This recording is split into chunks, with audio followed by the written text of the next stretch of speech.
I'm sorry I stopped keeping in touch with you.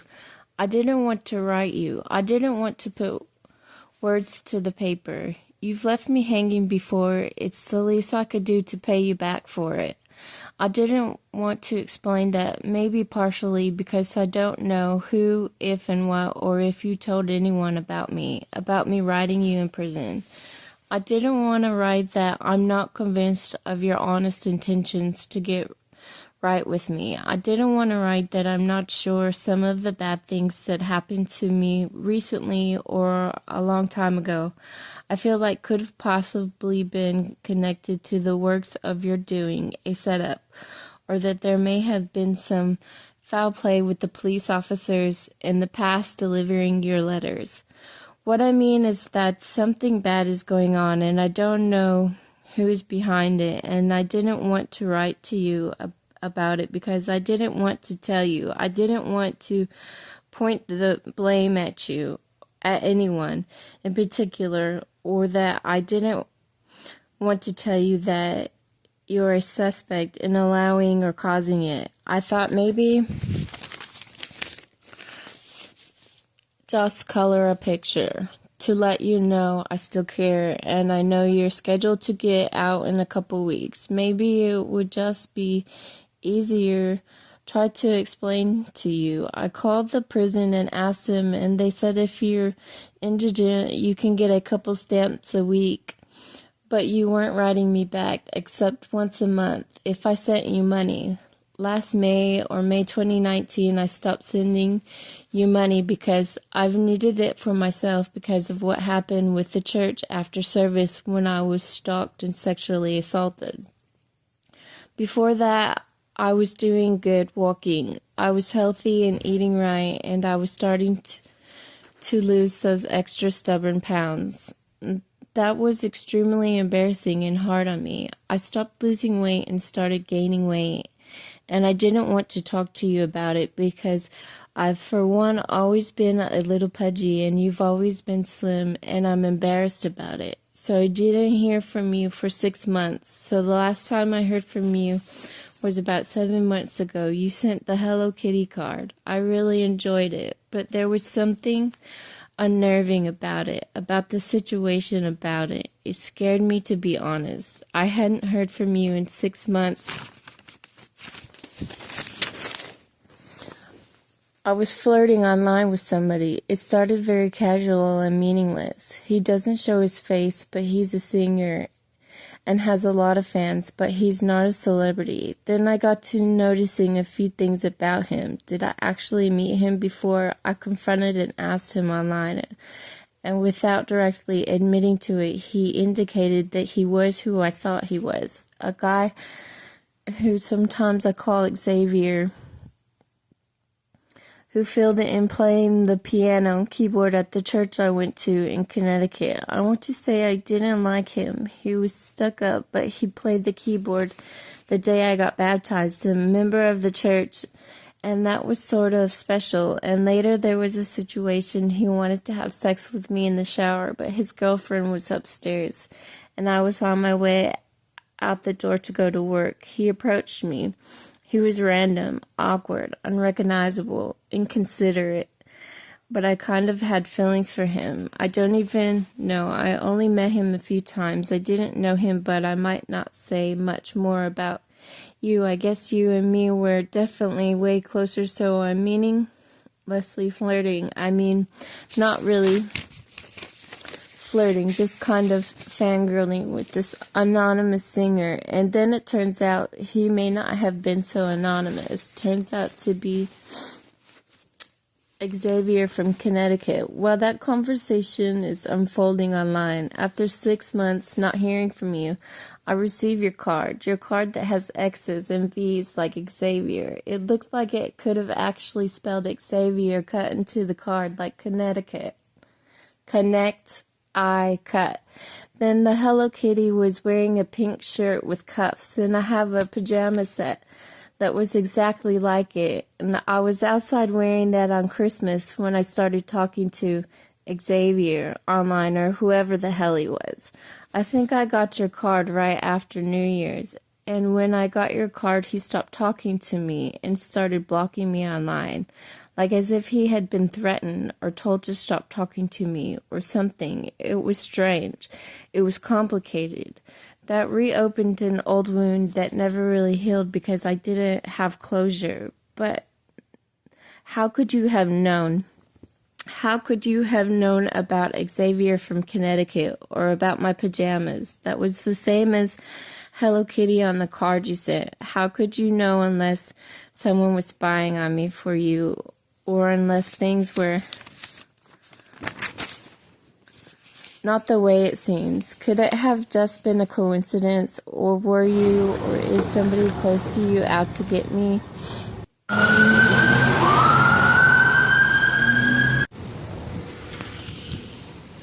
I don't know. That wasn't the only time, neither the only thing that scared me about you. Before that, you sent a card with a bunny wearing a bow tie and a tree that had vines. At my last apartment, it was a duplex house and it had a big tree with vines in my yard. I used to sit out in the back doorway and feed the squirrels that ran in the tree. It may have been in one of my YouTube videos, but that you'd be in prison, and that was before I moved here, before I started writing you. How could you know? Unless someone was spying on me for you. I had a sun catcher at my apartment now, and it was a bunny with a hair bow. How could you know? One day the manager came over. They came to spray to make sure we don't get bugs once a month or bi-monthly. He was fiddling with it. I thought that was strange. One day I dropped it, cracked, so I finished breaking it and threw it away because it creeped me out. You were the only person I told about that I was planning on going to try the church, Freedom Temple, and I remember telling you that I had a good feeling, and I described the road I take to get there. If the letter went out Monday, it could have made it to the jail by Wednesday or Thursday. If it was Wednesday, or if the police were reading my letters to you and corresponding your unit with my local authorities. It's just that it panned out against me so smoothly. My apartment managers told me I can't have a boyfriend live with me, and I can't have someone with a felony live here. But I since learned that several people live in the apartments have felonies. That's not being fair. There's two managers, a guy and a gal. Sometimes she tells me things that's opposite or vague or insinuative, and then yells at me. She whispers under her breath and double-checked to make sure. Once I asked her how to contact the owner, she gave me the wrong email address. I caught her because I looked on the website. Well, I didn't know I could look on the website. She could have just told me to do that in the first place. Later, I asked him. I couldn't find the coiled light bulbs that fit inside the porch globes, and he told me I had to get a special light bulb. Only the maintenance man can get them. And when the maintenance man came with a plastic bulb light, I could have got the same one at Walmart for $1, and he wanted $2. And he was frustrated with me because it wasn't the coiled mini light like all the other lights in my apartment. When I moved in and the manager said I had to have that kind, I looked everywhere I could think to buy light bulbs. Well, I guess they don't sell those anymore. At Christmas time, he joked about burning a candle at the Christmas party for the tenants. He said he was going to burn weed in the candles so everyone would get high. I didn't see any candles burning, and I didn't smell any incense either, though. The apartment manager joking to me that he's gonna get all the tenants high, and we wouldn't know. But then they brought us snacks, which lasted 3 days. Wouldn't they expect us to have munchies? But she was giving everyone a hard time, telling everyone don't take too much. But the other staff who work in housing authority department were coming in taking snacks.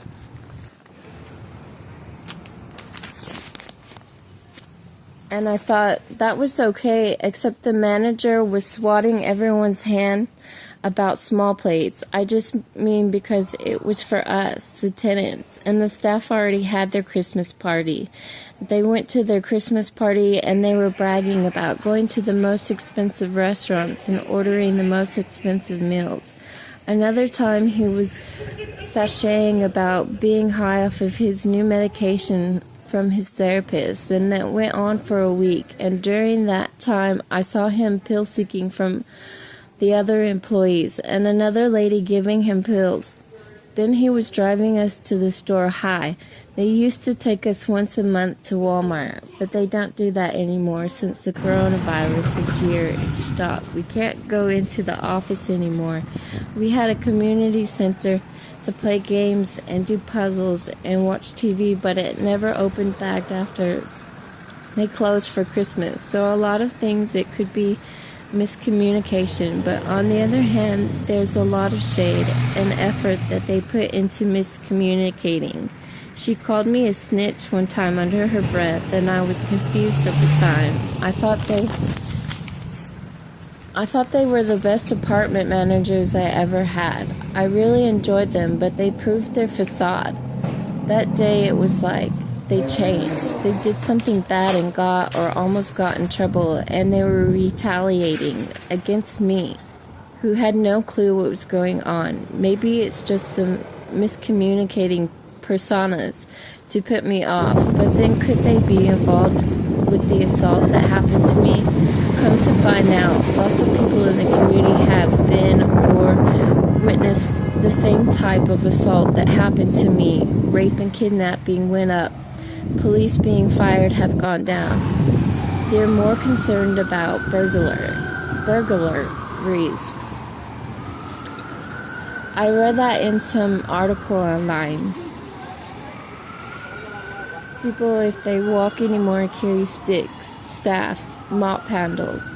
When it happened to me, Deborah, the female manager, offered to take me to the emergency room.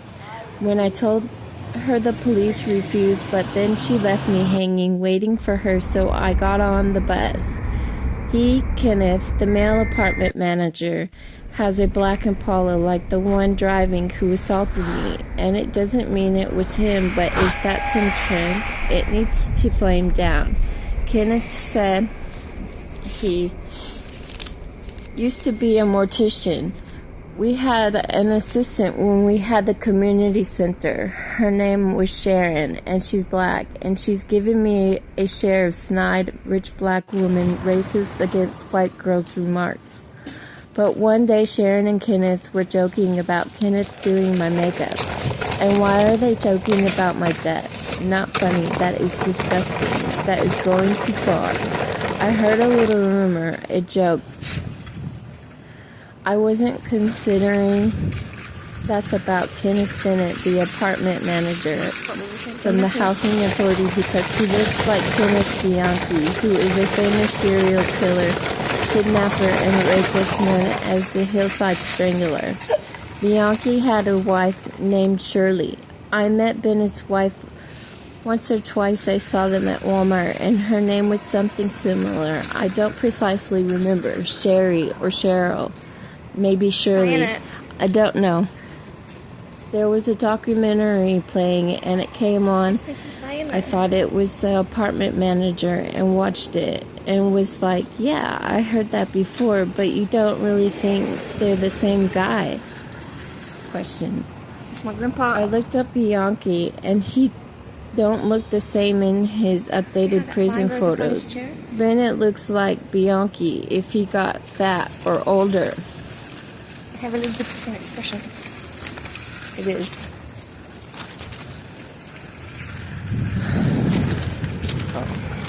I'm looking down to my parents. How would he get out of prison, though? Maybe if the prisons faked a death and he went instead and traded places with the mortician. Maybe that's a little too much jumping to conclusions. But it has crossed my mind, and something is not up to par with that guy. I mean, the whole office staff is questionable. I didn't want to write you because I didn't want to confront you about your dad threatening me. He said that he was going to put me in the meat grinder and feed me like hamburgers to the whole neighborhood. Childers, Texas. Uncle Danny bailed me out. Oh, isn't that Mario Lopez? Uncle Danny bailed me out of the heated conversation. Said your dad was joking, but your dad said he wasn't joking for trying. I put it out of thought. I suppressed some memories. I started reading a lot, and it helped me to remember a lot of things. I even remembered what happened to Kim's mom. I remembered some things about being a baby and being passed around the doctors when I was born. I just remembered Debbie, and she wasn't her real mom. But I forgot what happened to Kim's mom when I went to children. The elevator. The elevator.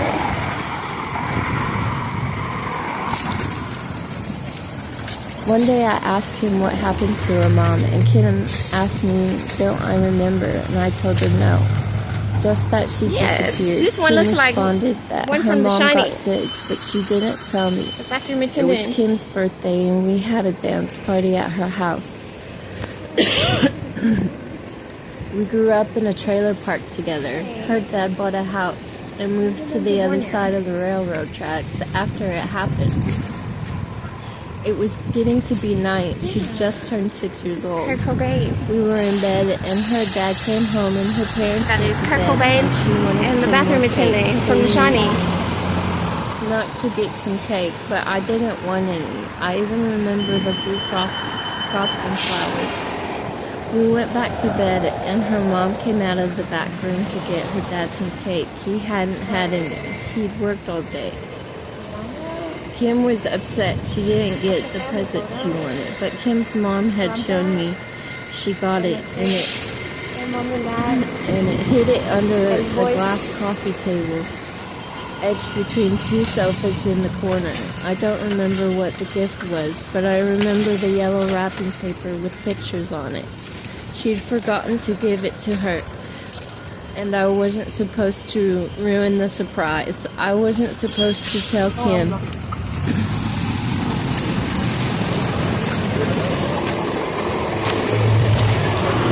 how would he get out? Oh, I want to do that one.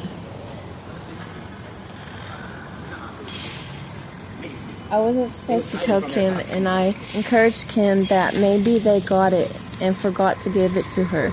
But that's what happened. Maybe this is why I hate surprises. They sent us to bed and forgot to give her the gift. Kim said they were having problems with the neighbors, and she thought a couple older boys were trying to break in their house. We heard her mom bustling in the kitchen, get her dad some cake. She thought it was the boys, but I thought the boys were friends with her brother. So it didn't make sense to me, but we were only 6, so I just thought I was a dumb child, and Kim would know her nighttime house noises. She wanted me to get a knife out of the closet without turning the lights on, but she didn't really tell me to get the knife. She hid it in the closet. She sort of was like, get that thing out over there, and I couldn't see, and I didn't know what I was looking for. Her dad yelled down the hall to go to bed and stop playing with the toys. She got frustrated with me and got up and found the knife, and we snuck out of the room in the dark hall, Kim leading the way. Well, I barely peeked out of the door because I didn't understand what was going on. Her mom came from the kitchen through the dark living room and met Kim's knife at the edge of the hallway. Kim walked backwards until she walked into me and told me not to push her. I argued that I hadn't pushed her because I was a scaredy bitch and didn't want to go with her because her dad told us to go to bed and we weren't in bed, and she argued that she told me to stay right behind her. All the lights came on and my dad came over, and Kim's mom was on the couch with the blanket. They asked us what happened and said that Kim didn't mean to do it. I thought her mom had just ran into her. Kim said she stabbed her and meant to do it because she thought someone broke in the house. She didn't think it was her mom, and she said I pushed her. I said she knew her mom was getting her dad some cake, and Kim insisted someone else was trying to break in their house. I reminded everyone that Kim was mad she didn't get the present she wanted, and they pulled the couch out, and Kim got her present, and we were sent back to bed.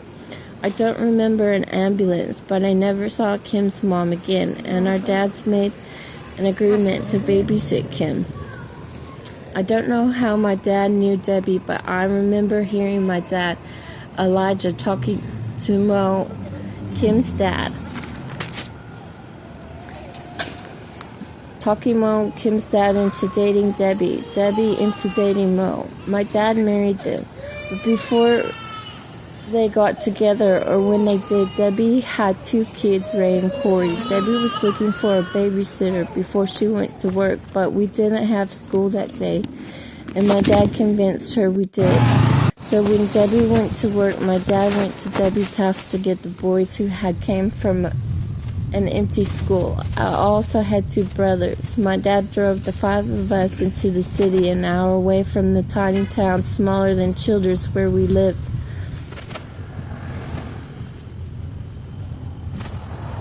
A red Dodge Ram truck. We went to the lumberyard, or rather the dumpster in the back alley. My dad took scrap wood on occasion to build around the trailer house we lived in.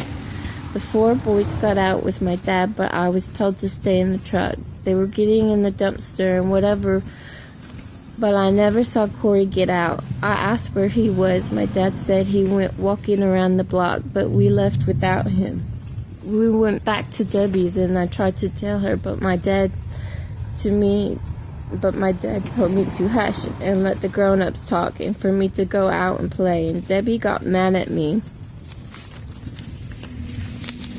I wasn't allowed to talk about it. My parents also divorced when I was 6, and some while later my mom moved out to the city.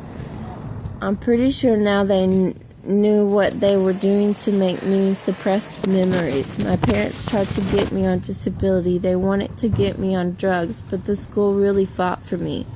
They let me in the special needs program and said that was enough. I didn't score low enough on my SATs. I wasn't stupid. I'm not stupid. I've wrote you and tried to tell you, page after page, it gets to be too much. Tried to warn you and show you and beg of you not to be that way. The way I grew up, the gangs were cult. Our parents passed when we were kids. No one ever in my family or Kim's ever sat me down and explained that I came from parents who were addicts, gangsters, elitists, occultists, human sacrificing Satan worshippers. They never sat me down and told me I was one of them. They joked that I was adopted. They never sat me down and told me what I saw is what it was. They told me and everyone else I was crazy and told me to hush. But it's not the right thing to do. I know because they hurt me and tried to make it worse than it was. I'm 36 and I'm just now figuring it out for myself. Remembering and putting the pieces together and understanding my next door neighbor made me tick. One day that just because they go to prison doesn't mean they quit doing drugs. She said they got more drugs in prison than they do on the streets, and they got a system with the toilets. And I remember that I heard that before, and I just kept it to myself because I didn't want to tell her about you. I stopped talking to her anyways, both the neighbors. At different times they told me one thing and later another, and I figured something about their medication was making them quack. I'm not on medication, so I know I'm thinking more clearly than most people. Apparently, even the staff at the housing authority all have pills for something. I already know or find a home remedy for it. Last time I went to the doctor, they listed I'm allergic to Tylenol and to go home and use Tylenol on the same page. I don't sit well with that. I've been upset because all that's going on, and I've been sad because it's getting closer time for you to go out of prison, and I don't know if you meant it when you said you want to be with me. Is it me? I got a blanket. Do you want a blanket? Those pretty cards. I don't know if you're being good or bad. You don't tell me much, and you've let me down before, I guess because I wasn't pretty enough. I don't know. I don't know if you're coming home to me or if you're leaving me again. I don't know if you're in a situation where you can be with me. I don't know if I'll recognize you. I don't know if you're clean and sober. I don't know if you still want me. I don't want you back in my life so you can use me again and disappear. I don't know if I can trust you to do the right thing. I don't know where you're going or if I'll ever hear from you again. I'm somber about it. I'm lonely and I've loved you, but I've lost my confidence about the COVID-19. I want you to wear masks and gloves and be careful. Sometimes even when it's hot, I wear a hoodie